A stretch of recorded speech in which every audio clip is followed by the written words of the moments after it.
Morning ladies and gents, welcome to Saturday. Actually it's afternoon now, but welcome to a bit of Saturday workshop. So I've had my old man down today. In fact he's just gone for a toilet break. Getting this old girl going again. She's a Lister D engine, I didn't actually mention it before. But there's some nice bit of patina on it. And if you want to know what model it is, because it makes no odds to me, it's down there. If that helps anybody to understand it. I'll take that off as well. Bit of gasket sealant. So yeah, she's a 700 RPM model with a 1.5 horsepower output on it, which is quite tidy. So this morning we've put head back on, changed the condenser in there, just try and get a bit of a better spark off the old girl. Seems to have helped a bit. And then we've just basically tried fitting all this back together again. So that's the carburetor, float chamber, and then all the linkage to what I think is the governor for the engine. So yeah, getting there. My old man did forget, has forgotten about the lift rods. So we're going to put the lift rods back in and then put head back on. But I'm still slightly worried about how much crap there is in the bottom of the block. We really want running up, I think, or putting a load of diesel in it, swishing it around a bit and then draining it back out. Water jacket side's not too bad, there's a bit of gunk in it, but by the time you've put some water in and let it spin around for a bit and warmed up, sure there'll be a load more, and drain all for it's there, so we need to undo that at some point. So yeah, we're getting there. Box for the odds and sods, but I'm just on at the moment with trying to do tank, and wherever it's been, it's had a mouse nest in it, and the buggers, little buggers done it in this end. They built to this end, so probably that end was open, and yeah, I need to sort it. And I think Tin wants another painter coat and all. He missed a bit. So right, I'm just putting an airline in. I've got a pickler just to try and undo it and jam it around a bit. And then I've got some old diesel. We'll put some old diesel in, swirl it around and chuck it out. Looks like it's been patched to the bottom as well before. So there are a few bits and pieces on this that have been evolved, should I say. So I can go back around here. The rod, and if you can actually see that, there's a crack in there already. Somebody's brazed that, I'll weld it back together. I might have to do something with that, but I don't know what.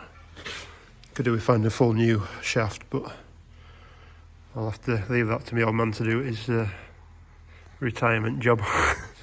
We have put some gasket sealant in between the head and the block.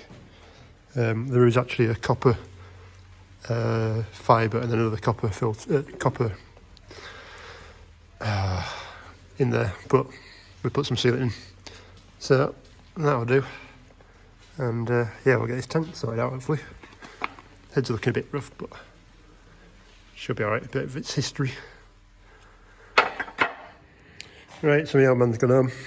I'm just going to have a quick play around with a few more bits. We've got the rod put in now as well properly. There's a little pin that comes in and out with the rotation of the engine to give you your, well, basically the governor for it, to make it run smooth when it's on idle. So yeah, that's in now. Piping for fuel tank, but my old man forgot the some felt pads to go on there, so I need those to be picked up. We've just had to go with the tank as well. Now there was a little mouse with clogs on that lived in this, by the looks of it, because well, my dad said he blew it out, but that's what we found. So that pile was actually, well, so that one's the one that I managed to get out before putting some diesel in, and then it must have been stuck in corner, but chucked some diesel in tank, sat it for 5 minutes, spilled it around, and that's come out. So that's a fair lump. So the tank's pretty much clean now. Could do with getting rid of the diesel off the outside of it that I've spilled all over it. So I can go back on there. I'll tidy that up in a bit. So yeah, we're getting somewhere. Yeah, slowly but surely. And so I'm tempted to throw some diesel in the top of here and clean out this lot, so it's a bit cleaner, but we'll stay as we is for a minute, I think. Well, before I forget as well, my dad actually made a frame up for the engine as well, so at some point I've got to put that under that, so it should look alright when we're about done. So that's all we're going to do for today. We need some more bits and a bit more fettling. I've tried to get that bung out as well, and it's not coming out. So I don't know what we're going to do with that. I don't really want to heat it because it's cast. So if it really gets bad, we'll end up having to drill it out and God knows what. Because it's like an inch diameter plug. It's supposed to have a tap on it, but obviously somebody's put a plug into it. So there is a secondary one on that side, but it only does like the top level, not down into the cylinder. So yeah, not too bad. So that's going to be it for today. I hope you enjoyed, and I'll catch you later. Cheers, bye. Well, I just thought before I got home, I've actually cleaned the truck as well today. That's a bit breezy, but it's the first time since it's been cleaned in a few years. I don't believe in washing stuff very often, but she needed it done, and I've also tried to get onto the chassis as well, try and get where all the where all the bad points are on them. I missed the trunk in there. But yeah, like top of the outriggers and stuff like that, I try and get done.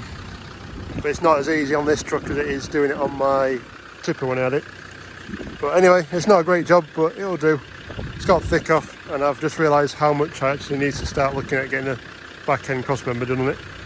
It started delaminating, so never mind. She's better than she was, and the tops are pretty much clean now as well, rather than green. No, white rather than green. So yeah, old lass lives to tell another tale. Right, that is it now. I'm off home. Bye.